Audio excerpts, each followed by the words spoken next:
उत्पत्ति की पुस्तक बाइबल की पहली पुस्तक है और इसकी कथा 2 मुख्य भागों में विभाजित है। अध्याय 1 से 11 तक परमेश्वर और समस्त संसार की कहानी बताते हैं और फिर अध्याय 12 से 50 तक केवल एक व्यक्ति अब्राहम और उसके परिवार की कहानी पर केंद्रित होते हैं। ये दोनों भाग अध्याय 12 की शुरुआत में एक महत्वपूर्ण कथा से आपस में जुड़े हुए हैं। ये संरचना हमें ये समझने का संकेत देती है कि इस पुस्तक के पूरे संदेश को कैसे समझा जाए और यह पूरी बाइबल की कहानी की शुरुआत कैसे करती है। पुस्तक की शुरुआत इस प्रकार होती है कि परमेश्वर बाइबल के दूसरे वाक्य में वर्णित अव्यवस्था और अंधकार को लेता है और उससे व्यवस्था, सुंदरता और भलाई को बाहर लाता है और वह उससे एक ऐसा संसार बनाता है जहां जीवन पनप सके। फिर परमेश्वर ऐसे जीवों को बनाता है जिन्हें मनुष्य कहा जाता है या इब्रानी में आदम। वो उन्हें अपनी छवि में बनाता है जो परमेश्वर की सृष्टि में उनके कार्य और उद्देश्य से संबंधित है। मनुष्य परमेश्वर के चरित्र को संसार में प्रतिबिंबित करने के लिए बनाए गए हैं और उन्हें परमेश्वर के प्रतिनिधि के रूप में नियुक्त किया गया है ताकि वे उसकी ओर से संसार पर शासन करें, जिसका तात्पर्य है कि वे इसकी सारी संभावनाओं को उपयोग में लाएं, इसकी देखभाल करें और इसे ऐसा बनाएं जहां और भी अधिक जीवन फल फूल सके। परमेश्वर मनुष्यों को आशीष देता है, यह इस पुस्तक में एक मुख्य शब्द है, और वो उन्हें एक बाग देता है, एक स्थान जहां से वे इस नए संसार को बनाना प्रारंभ करें। अब मुख्य बात यह है कि मनुष्यों के पास यह विकल्प होता है कि वे इस संसार को किस प्रकार से बनाएंगे, और यह विकल्प भले और बुरे के ज्ञान के वृक्ष के रूप में प्रस्तुत किया गया है। अब तक परमेश्वर ने स्वयं ये प्रदान किया और परिभाषित किया कि क्या अच्छा है और क्या अच्छा नहीं है। लेकिन अब परमेश्वर मनुष्यों को एक विकल्प की गरिमा और स्वतंत्रता दे रहा है। क्या वे परमेश्वर की भलाई और बुराई की परिभाषा पर भरोसा करेंगे, या वे स्वायत्तता प्राप्त करेंगे और अपने लिए भलाई और बुराई को परिभाषित करेंगे? और दांव बहुत ऊंचे हैं। परमेश्वर के विरुद्ध विद्रोह करना मृत्यु को अपनाना है, क्योंकि आप स्वयं जीवनदाता से मुंह मोड़ रहे हैं। ये जीवन के वृक्ष द्वारा दर्शाया गया है। और इसलिए अध्याय 3 में एक रहस्यमयी पात्र, एक सांप, कहानी में प्रवेश करता है। सांप का कोई परिचय नहीं दिया गया है, सिवाय इसके कि यह परमेश्वर की बनाई एक रचना है, और यह स्पष्ट हो जाता है कि यह एक ऐसा प्राणी है जो परमेश्वर के विरुद्ध विद्रोह में है, और यह मनुष्यों को विद्रोह और उनकी मृत्यु की ओर ले जाना चाहता है। सांप वृक्ष और उस विकल्प के बारे में एक अलग कहानी बताता है। वो कहता है कि भले और बुरे का ज्ञान प्राप्त करना मृत्यु नहीं लाएगा, बल्कि यह वास्तव में जीवन और परमेश्वर के समान बनने का मार्ग है। अब यह विडंबना अत्यंत दुखद है, क्योंकि हम जानते हैं कि मनुष्य पहले से ही परमेश्वर के समान है। वे परमेश्वर की छवि को प्रतिबिंबित करने के लिए बनाए गए थे। लेकिन परमेश्वर पर भरोसा करने के बजाय मनुष्य स्वायत्तता को पकड़ लेते हैं। वे अपने लिए भले और बुरे के ज्ञान को ले लेते हैं और एक पल में पूरी कहानी नियंत्रण से बाहर हो जाती है। पहला नुकसान होता है मानव संबंधों का। पुरुष और स्त्री, वे अचानक महसूस करते हैं कि वे कितने असुरक्षित हैं। अब वे एक दूसरे पर भी भरोसा नहीं कर सकते, और इसलिए वे कपड़े बनाते हैं और एक दूसरे से अपने शरीर छिपाते हैं। दूसरा नुकसान ये होता है कि परमेश्वर और मनुष्यों के बीच की निकटता खो जाती है।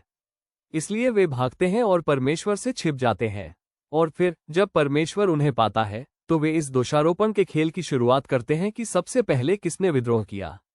अब यहीं पर यह कहानी रुकती है और फिर एक श्रृंखला आती है छोटे छोटे कविताओं की, जिनमें परमेश्वर सांप से और फिर मनुष्यों से उनके कार्यों के दुखद परिणामों की घोषणा करता है। परमेश्वर सबसे पहले सांप से कहता है कि उसकी स्पष्ट जीत के बावजूद उसका भाग्य हार है, धूल चाटना। परमेश्वर वादा करता है कि एक दिन एक वंशज या संतान स्त्री से आएगा जो सांप के सिर पर घातक वार करेगा, जो कि बड़ी अच्छी खबर लगती है। लेकिन यह विजय एक कीमत के साथ आएगी, क्योंकि सांप भी उस वंशज की एड़ी पर घातक वार करेगा जब वो कुचला जा रहा होगा। यह एक घायल विजेता का बहुत ही रहस्यमयी वादा है। लेकिन अब तक की कहानी की प्रवाह में आप देख सकते हैं कि यह परमेश्वर की कृपा का कार्य है। मनुष्य, उन्होंने अभी अभी विद्रोह किया है, और परमेश्वर क्या करता है? वो उन्हें बचाने का वादा करता है, लेकिन यह मनुष्यों के निर्णय के परिणामों को मिटाता नहीं है। इसलिए परमेश्वर उन्हें सूचित करता है कि अब उनके जीवन के हर पहलू में, घर पर, खेत में, दुख और पीड़ा भरी होगी, क्योंकि यह विद्रोह सबको मृत्यु की ओर ले जाएगा। यहीं से कहानी नीचे की ओर मुड़ जाती है। अध्याय 3 से 11 तक इस विद्रोह के फैलते प्रभाव और हर स्तर पर टूटते मानव संबंधों का वर्णन करते हैं। तो यहाँ 2 भाइयों की कहानी है, कैन और हाबिल।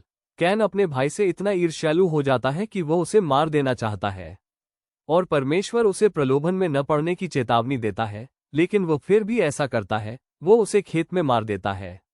तो कैन फिर एक नगर बनाता है जहां हिंसा और अत्याचार का राज्य है। और यह सब लैमेक की कहानी में और भी अधिक स्पष्ट होता है। वो बाइबल का पहला व्यक्ति है जिसके एक से अधिक पत्नियां हैं। वो उन्हें संपत्ति की तरह इकट्ठा कर रहा है। और फिर वो एक छोटा गीत गाता है कि वो कैन से भी अधिक हिंसक और प्रतिशोधी है।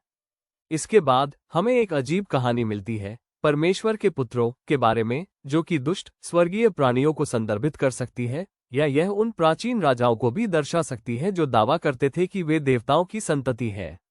और लैमेक की तरह उन्होंने जितनी पत्नियां चाहीं उतनी रख ली, और उन्होंने नफीलीम, ये प्राचीन काल के महान योद्धा, पैदा किए। चाहे कौन सा दृष्टिकोण सही हो, बात यह है कि मनुष्य ऐसे राज्य बना रहे हैं जो परमेश्वर की दुनिया को हिंसा और भ्रष्टाचार से भर रहे हैं। इसके प्रत्युत्तर में हमें बताया गया है कि परमेश्वर शोक से टूट गया है। मानवता उसकी अच्छी दुनिया को बर्बाद कर रही है, और वे एक दूसरे को भी बर्बाद कर रहे हैं। और इसलिए अपनी दुनिया की भलाई की रक्षा करने के जुनून से वो उसे मानवता की बुराई से एक महान बाढ़ के द्वारा शुद्ध करता है। लेकिन वो एक निर्दोष मनुष्य नूह एन उसके परिवार की रक्षा करता है, और वो उसे एक नए आदम के रूप में नियुक्त करता है। वो दिव्य आशीर्वाद को दोहराता है और उसे संसार में बाहर जाने का आदेश देता है। और इसलिए हमारी आशाएं बहुत ऊंची हैं, लेकिन फिर नूह भी असफल हो जाता है, और वह भी एक बगीचे में। वो एक दाख की बारी लगाता है और नशे में चूर हो जाता है। और फिर उसका एक बेटा हाम तंबू में अपने पिता के साथ कुछ लज्जाजनक करता है। और इसलिए यहाँ हमारे पास एक नया आदम है, नग्न और लज्जित, बिल्कुल पहले की तरह। और नीचे की ओर गिरने की प्रक्रिया फिर से शुरू हो जाती है। ये सब बाबेल नगर की नींव तक ले जाता है। प्राचीन मेसोपोटामिया के लोग एक नई तकनीक के इर्द गिर्द इकट्ठा होते हैं, ईंट। और वे पहले से कहीं अधिक बड़े और तेज शहर और मीनारें बना सकते हैं। और वे एक नई तरह की मीनार बनाना चाहते हैं जो देवताओं तक पहुंचे, और वे अपने लिए एक महान नाम बनाना चाहते हैं। यह मानवीय विद्रोह और अहंकार की एक छवि है। यह उद्यान का विद्रोह अब बड़े पैमाने पर प्रकट हो रहा है। और इसलिए परमेश्वर उनके घमंड को नम्र करता है और उन्हें बिखेर देता है। अब ये कहानियां विविध है, लेकिन आप देख सकते हैं कि वे सभी एक ही मूल बात का अन्वेषण कर रही है। परमेश्वर बार बार मनुष्यों को अपनी दुनिया के साथ सही करने का अवसर देता है, और मनुष्य हर बार उसे बिगाड़ देते हैं। ये कहानियां ये दावा कर रही हैं कि हम एक अच्छी दुनिया में रहते हैं जिसे हमने बिगाड़ दिया है, कि हम सभी ने भले और बुरे को अपने हिसाब से परिभाषित करने का चुनाव किया है, और इस तरह हम सभी इस टूटी हुई दुनिया, टूटे हुए संबंधों, संघर्ष, हिंसा और अंततः मृत्यु में योगदान देते हैं। लेकिन आशा है, परमेश्वर ने वादा किया कि एक दिन एक वंशज आएगा, घायल विजेता, जो बुराई को उसकी जड़ से हरा देगा। और इसलिए मानवता की बुराई के बावजूद परमेश्वर अपनी दुनिया को आशीर्वाद देने और बचाने के लिए दृढ़ है। और इसलिए बड़ा प्रश्न ये है, परमेश्वर क्या करने जा रहा है? तो बाबेल में उस बिखराव के बाद लेखक केवल एक परिवार की वंशावली को खोजता है, जो अंततः एक व्यक्ति अब्राम, बाद में अब्राहम तक पहुंचती है। और अध्याय 12 की शुरुआत में परमेश्वर का अब्राहम से किया गया वादा कहानी में एक नया मोड़ लाता है। परमेश्वर अब्राहम को अपने घर से निकलकर कनान देश में जाने को कहता है, जिसे परमेश्वर कहता है कि एक दिन वह उसका होगा। और उस देश में परमेश्वर अब्राहम से वादा करता है कि वह उसे एक महान राष्ट्र बनाएगा, उसका नाम महान करेगा, और उसे आशीर्वाद देगा। अब ये वादे किताब के पहले हिस्से से जुड़े हुए हैं। बाबेल ने घमंड से अपने लिए एक महान नाम बनाने की कोशिश की थी, और वो प्रयास असफल रहा। लेकिन अब परमेश्वर अपनी उदारता में इस गुमनाम व्यक्ति अब्राहम को एक महान नाम देने जा रहा है। और अब्राहम को दिया गया परमेश्वर का आशीर्वाद उसी मूल आशीर्वाद की गूंज है जो परमेश्वर ने शुरुआत में मानवता को दिया था। तो प्रश्न ये है, परमेश्वर अब्राहम और उसके परिवार को आशीर्वाद क्यों देने जा रहा है? और परमेश्वर के वादे की अंतिम पंक्ति इसे स्पष्ट करती है, ताकि पृथ्वी के सभी परिवार तुझ में आशीर्वाद पाएं। और यही कारण है कि पुराना नियम की पूरी शेष कहानी केवल इस एक परिवार पर केंद्रित होती है, जो अंततः इस्राएल की प्रजा कहलाते हैं। इसीलिए इस्राएल को बाद में सीने पर्वत पर याजकों का राज्य कहा जाता है। परमेश्वर चाहता है कि वो उनके द्वारा अन्य सभी राष्ट्रों को दिखाए कि वो कैसा है। और अंततः यही वो वादा है जिसे बाद में बाइबल के भविष्यवक्ता और कवि उठाते हैं, जो कहते हैं कि इसकी पूर्ति इस्राएल के मसीहाई राजा के द्वारा होगी, जिसका राज्य न्याय और शांति को सभी राष्ट्रों तक लाएगा। अब इस बिंदु पर यह सब स्पष्ट नहीं है। आपको बस पढ़ते रहना है और देखना है कि यह वादा कैसे विकसित होता है। और इसलिए शेष पुस्तक अब्राहम और उसके परिवार पर केंद्रित है। पहले अब्राहम स्वयं, फिर उसका पुत्र इसहाक, फिर उसका पुत्र याकूब और फिर याकूब के 12 पुत्र। और प्रत्येक पीढ़ी की कहानियां दो मुख्य विषयों से जुड़ी हुई है।